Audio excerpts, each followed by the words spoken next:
Рамазан айында мұсылмандарға ораза ұстау міндеттелген. Дәл осы айда оразаға қатысты көптеген рас өтірік аралас әңгіме айтылады. Ендеше Қазақстан мұсылмандар діни басқармасының дерегіне сүйеніп, желіде жиі айтылатын әңгімелердің ақ-қарасын ажыратып көрейік.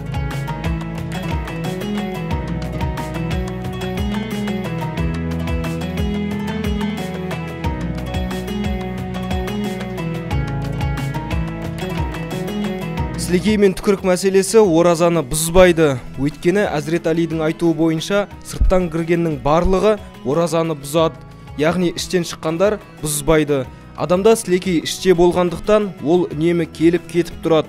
Оның ешқандай зияны жоқ. Көп кісілер бұны қате түсінеді. Тіпті адамның түкірікті көп жұтынуы мәкрух болып есептеледі. Бірақ ол ешқандай да оразаны бұзбайды.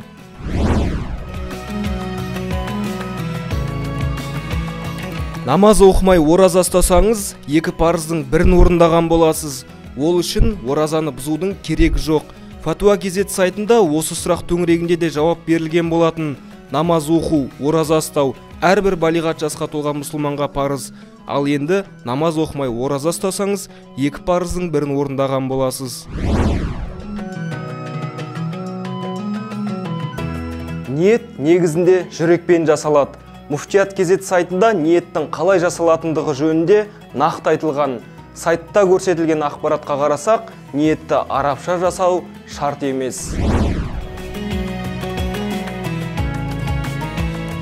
Рамазан айында сәресіне тұрмаған кісі сол күнгі оразасына ниет етіп, ештеңе жеместен ауыз бекітеді. Муслим Кезет сайтында сәресі ішілмей қалған жағдайда не істеу керектігін нақты көрсеткен. Рамазан айында сәресіне тұрмаған кісі сол күнгі оразасына ниет етіп, ештеңе жеместен ауыз бекітеді. Егер аңдаусызда ұмытып жеп қойсаңыз, онда ораза бұзылмайды. Бірақ ораза ұстап жүргеніңіз есіңізге түскен сәттен бастап, ішіп жеуді дереу тоқтатып, ауызды шайып, оразаны әрі қарай жалғастыру қажет. Пайғамбар Мұхаммед саллаллаху алейхи уассалам өзінің хадисінде кім ұмытып ішіп жеп қойса, оразасын қайта жалғастырсын. Өйткені оған Алла тағаланың өзі ішкізіп жегізген дейді. Сонымен қатар, сағыз шайнағанда және темекі тартқанда да ораза бұзылады. Сонымен бірге жүкті немесе бала емізетін әйелдерге Рамазан айында ораза ұстамауына рұқсат етілген.